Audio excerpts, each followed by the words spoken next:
Hey everybody, this is Joe again. Welcome back to my channel. And I just wanted to share quickly something with you that I saw in my devotional. And it's really to this point that it's important for us to be in two translations at the same time if possible. And really just the benefit of being in two translations.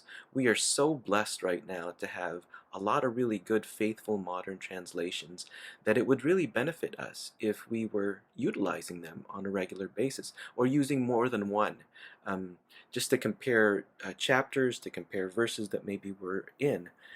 This morning, I was in 1 Kings chapter 18, and I think many of you are familiar with this chapter. It's the chapter where the prophet Elijah confronts King Ahab. He confronts the people of Israel.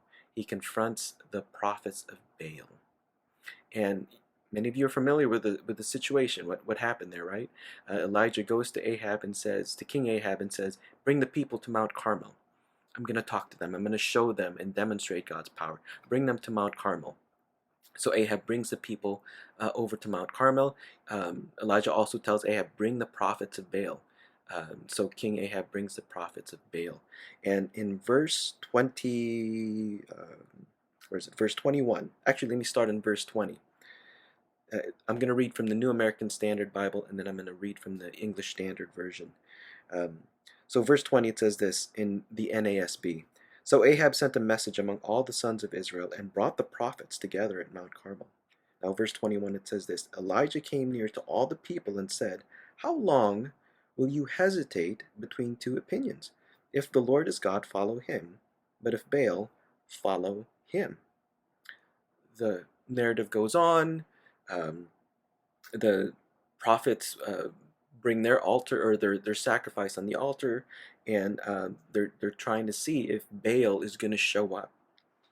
Verse 26. Then they, the prophets of Baal, they took the ox which was given them, and they prepared it and called in the name of Baal from morning until noon, saying, "O Baal, answer us."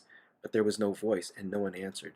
And they leaped about the altar which they made. So that's the NASB. Now I want to compare it to the English Standard Version. Let's pick this up in verse 21 in the ESV. It says this in verse 21.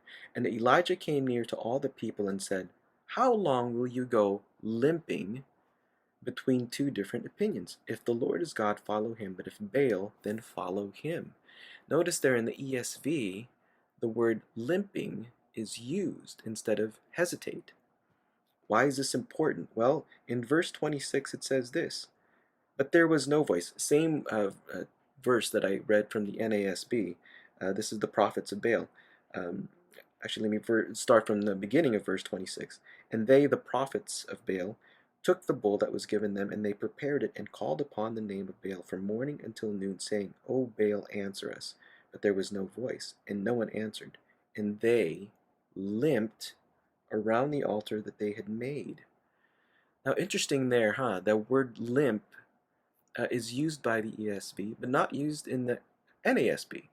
And I think it's an interesting word. So I looked it up in the ESV Study Bible and says this in verse 21 of 18. This is the note from the ESV Study Bible.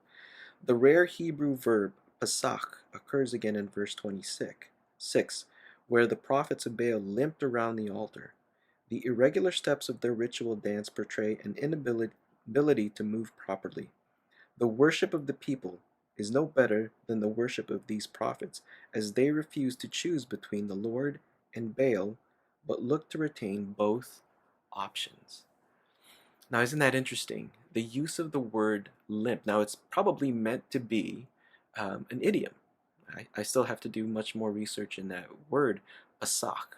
But that word pasach shows up in two different places, and it's really meant to connect the people of God who have been limping, wafting between two places, and the prophets of Baal who are limping around the altar trying to call on Baal.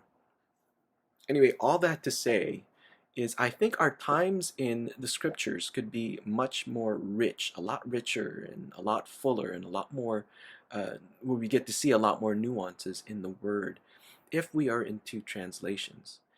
So you could see it's good to be in two translations at the same time, or there's benefits to it.